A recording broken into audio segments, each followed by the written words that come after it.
Olá pessoal, dando continuidade então ao nosso material, as próximas etapas do nosso projeto, uma vez descrita a metodologia, né, com amostra, delineamento do estudo, os equipamentos que vão ser utilizados, a descrição dos protocolos, né, das técnicas de pesquisas que vão ser utilizadas, que equipamentos vão ser usados para medir as diferentes variáveis em estudo.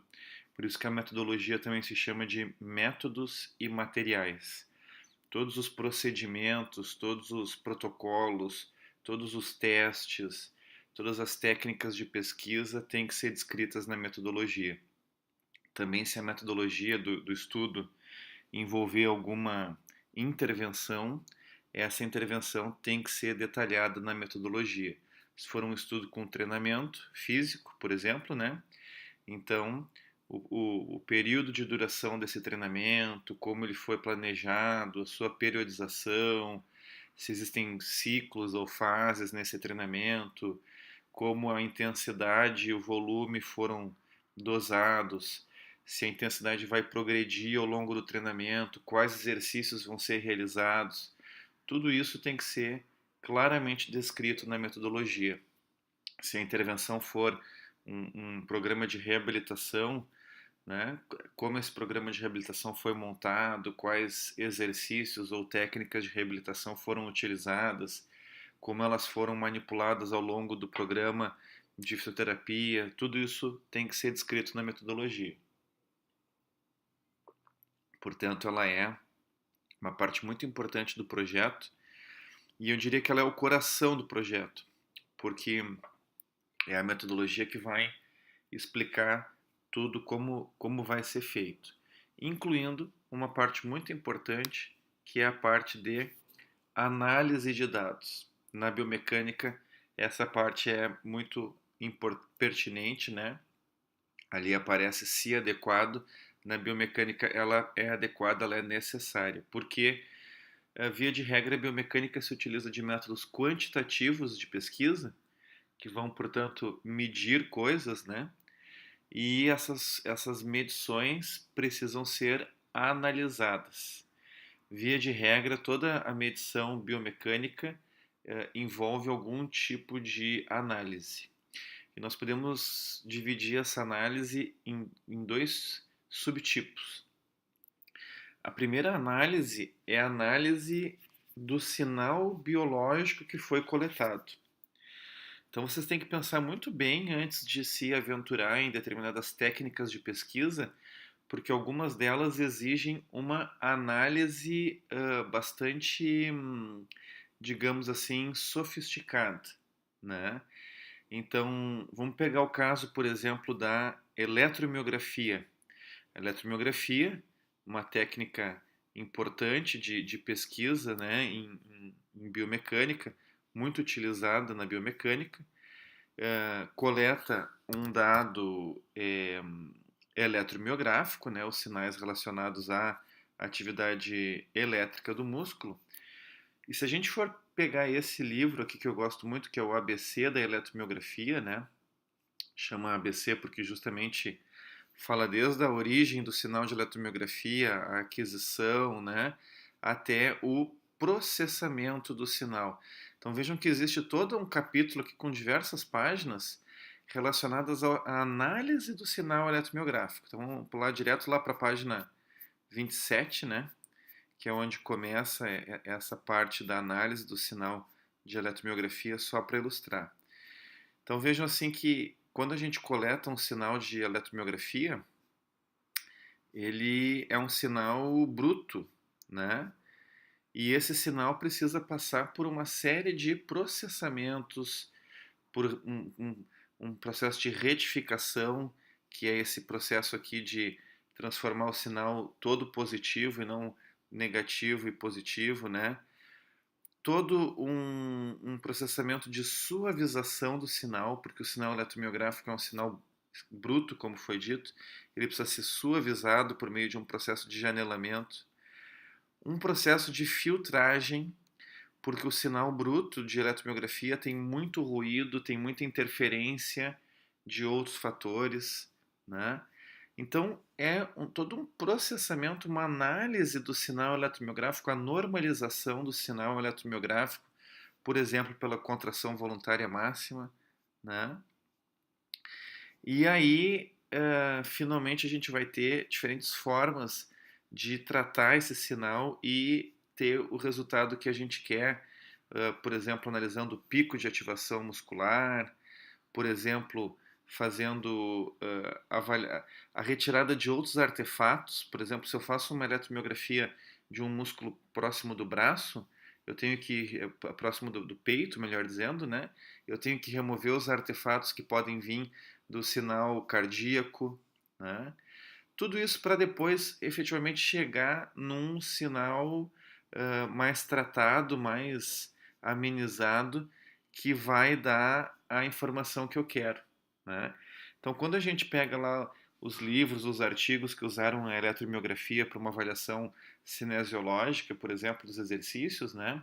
E esses estudos vão me dizer qual músculo está sendo ativado mais em determinado exercício, por exemplo. Para chegar nessa resposta, os pesquisadores tiveram que fazer toda uma análise do sinal eletromiográfico. E essa análise ela é complexa, demorada e muito trabalhosa. Então, se vocês partirem para técnicas de pesquisa como essa, e aqui eu dei o exemplo só de uma delas, que é a eletromiografia, e nem me aprofundei, né? Rapidamente passei por alguns procedimentos de análise do sinal eletromiográfico. Então, se o projeto de vocês tem esse objetivo, vocês devem descrever aqui no projeto como será feita essa análise de dados. Vocês vão ter que estudar sobre isso, vão ter que conversar com o seu orientador, né? E vão incorporar isso no projeto, tá? Claro, se o trabalho de vocês, de repente, se utilizar de uma outra técnica de pesquisa, né? Ou ainda, se depois do trabalho de conclusão de curso de vocês for voltado a uma revisão bibliográfica, não vai precisar de nada disso. E uma outra parte da análise dos dados é o tratamento estatístico, né? O tratamento estatístico vai estar intimamente relacionado com os objetivos do trabalho de vocês. Então, se o trabalho de vocês tem como objetivo fazer uma comparação, então vai ser necessário um determinado tratamento estatístico. Se o trabalho de vocês vai fazer uma correlação, é outro tratamento estatístico. E se o trabalho de vocês vai ser um trabalho descritivo, também é outro tratamento estatístico. Então, todos esses tratamentos precisam estar adequadamente aqui descritos. A melhor maneira de saber para qual tipo de tratamento estatístico vocês vão realizar é conversar com o seu orientador e também ler muitos artigos sobre o tema, né? Para justamente poder escolher, né, a partir dos artigos, qual tratamento estatístico vocês vão fazer.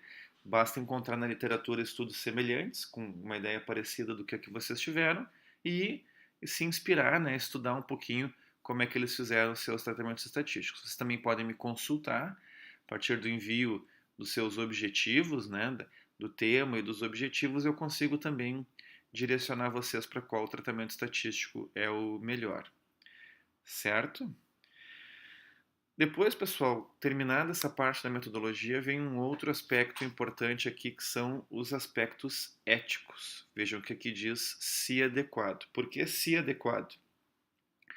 Porque se o estudo de vocês for, por exemplo, uma revisão bibliográfica, então não tem aspectos éticos, né? Vai ser um estudo literário, não envolve seres humanos, não tem aspectos éticos.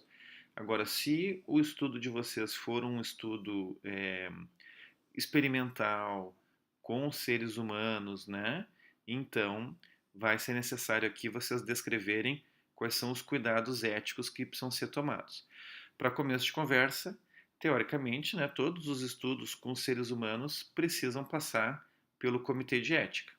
Então, vocês têm que descrever aqui, se vocês optarem por esse tipo de estudo, que o projeto vai ser submetido para o comitê de ética, para análise, né?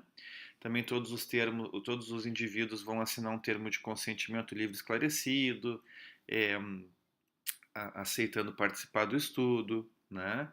Seria interessante anexar esse termo de consentimento livre e esclarecido. Depois, quando a gente falar dos anexos e apêndices, eu vou mostrar aqui para vocês que tem um site do Comitê de Ética onde aparecem esses documentos, né? Aliás, acho que eu já vou entrar aqui, botando no Google CEP, que é Comitê de Ética em Pesquisa PUC-RS, né? A gente já cai direto na página do Comitê de Ética da Universidade. E se vocês entrarem aqui no site do Comitê de Ética, vocês vão ver aqui formulários e documentos, né? E um desses documentos são aqui ó, as instruções para termo de consentimento livre e esclarecido. Então aqui explica como fazer o termo de consentimento livre e esclarecido. Outra coisa importante é esse modelo de orçamento, né? Que pode ser para projetos que envolvem as instalações do Hospital São Lucas da universidade. Então, se vocês quiserem fazer um estudo que envolva algum equipamento, algum consultório, algum ambulatório do hospital, tem esse modelo de orçamento. E para os projetos que forem feitos ali na nossa escola de ciências da saúde, né, no nosso laboratório, então são projetos que não envolvem o Hospital São Lucas e aqui tem o modelo de orçamento, tá? E esse modelo de orçamento, inclusive, é o que vocês vão utilizar depois para essa parte aqui do projeto, tá? Vejam que aqui nesse modelo de orçamento, vocês vão colocar o título da pesquisa de vocês, o nome de vocês, os itens que vocês entendem que precisam ser adquiridos, né, para pesquisa, tanto no seu valor unitário quanto no valor total, a quantidade, né, e a fonte viabilizadora, ou seja, quem é que vai pagar essa conta. Então, vocês têm um patrocinador, vocês junto com o orientador ganharam um edital, é vocês que vão pagar, é outras formas de custeio, é desnecessário porque vocês vão fazer um estudo retrospectivo a partir de dados já coletados. Então isso é muito importante porque isso aqui também vai determinar a viabilidade do projeto de vocês. Não adianta ter um projeto maravilhoso com um custo astronômico que vocês não consigam pagar, tá? Então, aspectos éticos e orçamento são muito importantes e estão intimamente relacionados, porque não adianta eu querer fazer um estudo que eu não tenha condições de desenvolver, né? Por exemplo, por uma questão orçamentária, e também eu preciso descrever nos aspectos éticos todos os riscos e benefícios que os sujeitos de pesquisa vão ter. Então, será que vale a pena eu submeter a minha amostra àquele procedimento? O que isso vai trazer de retorno? Esses aspectos têm que ser levados em conta e estão intimamente relacionados com a ética em pesquisa, né? A bioética. Então eu tenho que tentar sempre encontrar quais são os métodos, os procedimentos com o menor risco possível para os meus sujeitos, né? E que tragam ao mesmo tempo os maiores benefícios para a ciência, para a saúde e assim por diante. Ok? Então fica aqui mais um vídeo da nossa disciplina. Muito obrigado pela atenção e até o próximo.